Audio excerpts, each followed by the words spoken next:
This is the YK4107. It's a 1/10 scale crawler RC from Yikong. And this video is my review. Bakit siya yung binili ko? Because of this.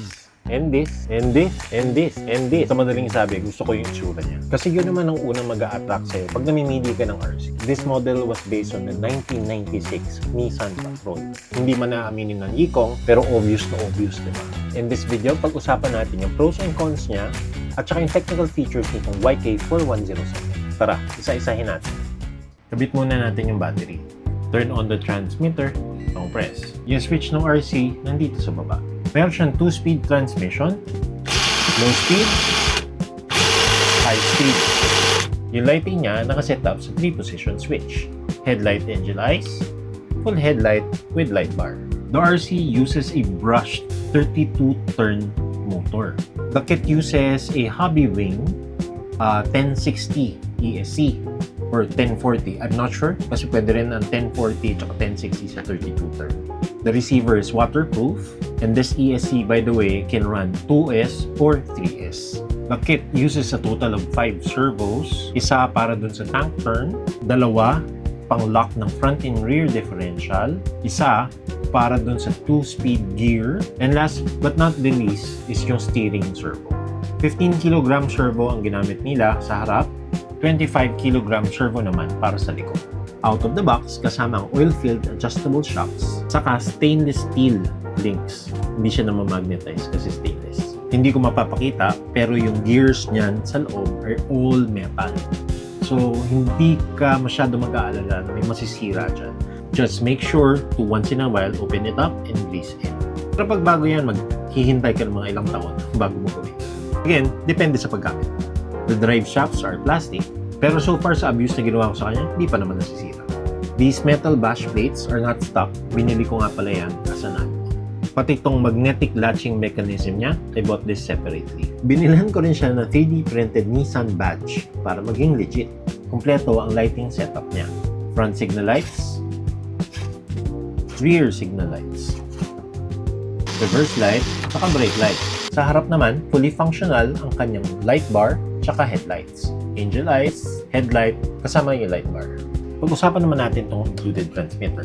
Kompleto siya, but it's a pretty basic transmitter. It uses 4 AA batteries. 10-channel transmitter siya. So kung nag-iisip ka palitan yung transmitter with something else, kailangan mo ng 10 channels. Ang control knob, medyo plasticky, but it does the job. The trigger is okay. Medyo hindi siya ganun ka-responsive, pero tama lang. May dip switches nga rin pala siya. Pero disclaimer, hindi ko pa na-experiment kung anong ginagawa ng dip switches. It might be able to control the ESC or something else. I'm not sure. Kompleto rin ang trims niya. So, meron kang throttle trim tsaka steering trims. Channel 5 controls your drag brake. Yung Channel 6 walang mapping. So, kung magdadagdag ka ng gadget, pwede mo gamitin ng Channel 6.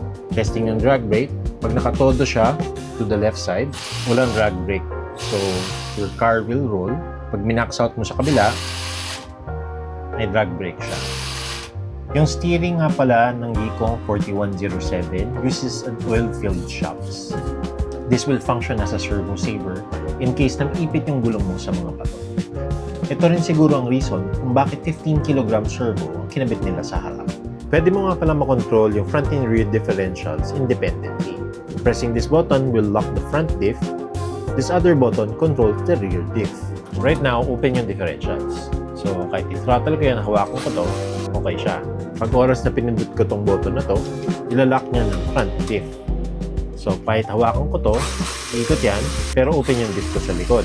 Pag pinindot ko tong kabila naman, both differentials are now locked.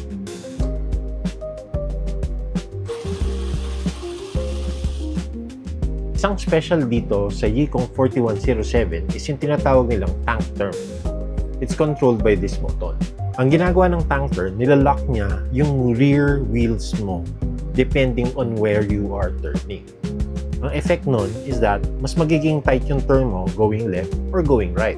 Example, pag tinrattle ko siya, then I turn left, itigil yung isang gulong. Pag nilipat ko naman sa kabila, it will lock the other wheel. In theory, because of that, mas magiging tight yung turn mo when you're going left or when you're going right. Let's do a running video montage.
Pag-usapan natin ang pros and cons ng YK4107.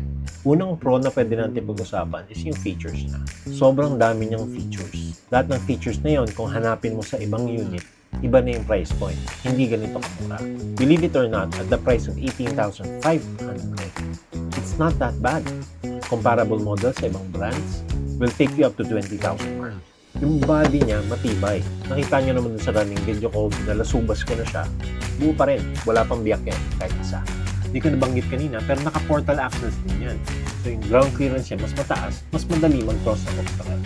Pag binili mo to out of the box, kailangan mo lang isa LiPo battery, 2S or 3S, you're ready to run. Ano naman ang ayaw ko sa kanya? May interior decoration siya, pero walang driver. Half driver din lang ang pwede mo ilagay sa kanya. Tires niya, for the price point, sana nilagyan na nila kahit plastic beadlocks. Yung ibang model ng Yico, actually, may plastic beadlocks na kasama. Ito, for some reason, wala. Yung tank turn niya does not work out of the box. Kailangan mo pang kalikutin para gumana ng mating. Yung steering servo niya, for some reason, tinipid pa nila.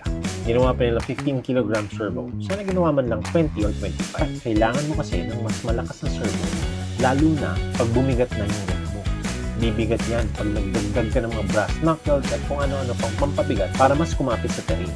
Hindi ko gusto yung pag-open and close ng kanyang body. Yung stock kasi niyan naka-screw. So kailangan mo tanggalin at ikabit yung screw every time. Malaki pang tendency mawala mo yan. Kaya nagkabit na rin ako ng magnets para madali isara at kabuksan. Medyo mahirap rin siya bilhan ng bagong beadlocks. Primarily because of the design of the body. Nagpalit ako ng beadlocks dito. Ang problema, naka-offset na siya, tumatama sa body. As of date, hindi pa rin ako nakakahanap. And last issue na hindi ko sa kanya gusto, pag nilinis mo siya, yung tubig pwede pumasok sa cockpit. Pag naglilinis kasi ako ng RC, lalo ng crawlers, sino-hose down ko lang. Pag natuyo, merong watermarks, pangit. Kailangan mo baklasin para malinis. In summary, do I regret buying the YK4107 from Yico? Not at all. I really like this RC and I'm looking forward to buy another one in the same manufacturer. This is not my first RC crawler. Meron ako 18 scale at meron din ako ibang 10 scale. Compared dun sa ibang naging 10 scale ko, medyo advanced tong Yico. Ang dami niyang features. Hindi ka magsasawa kakakalikot sa kanya. So would I recommend the Yico 4107 for first-time buyers of their RC? Oh, absolutely. If you have the money to buy this, buy this first. Much better if you buy the brushless version. But for me, the brush version is enough. Mas mahal yata ng 5,000 yung brushless version. Saan ko ba binibili itong mga RC ko? This RC I bought from Mighty Blue Hobby Shop. If you're in Metro Manila and you're looking for a hobby shop that caters for ground, air, and water needs, be sure to check out Mighty Blue Hobby Shop. Mag-iiwan ako ng link sa baba papunta sa kanilang FB page. That's it for my review for the Yico 4107. I hope you enjoy. Please like, share, and subscribe for more content like this.